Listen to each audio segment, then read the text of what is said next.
Gagawa ako ng macaroni salad ngayong New Year. Tara, let's go.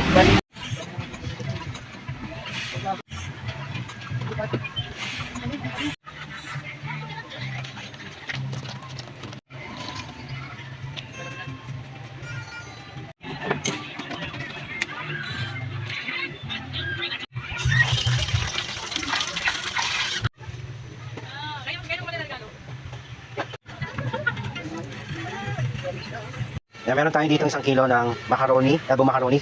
Luto na to. Wow, very colorful. Explain ko lang kung ano yung nandito. Ito cheese, carrots, chicken. Ito sweet pickles, raisins, celery, white onion. Then maglalagay din ako ng salt and black pepper. Yan sa gitna. Then, yan. I-mix ko muna to. Pinatando pa na nalagyanan. Dito ko na nilagay. Tapos maglalagay ako ng, ito lang available eh, yung mixed fruit. Ito, fruit cocktail. Nalagyan na natin dito. Yan, nalagyan ko rin ng 1 can ng condensed milk. Yan na. Yan, maglalagay na ako ng mayonnaise. Yan. And then mix. Yan, maglagay tayo ng all-purpose cream, 2. Yan, mix natin ang all-purpose cream.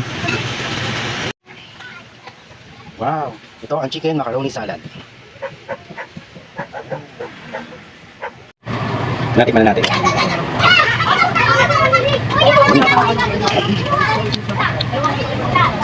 Tama-tama na ito siya kasi isa lang yung condensed nilagay ko. Sarap. Ayan.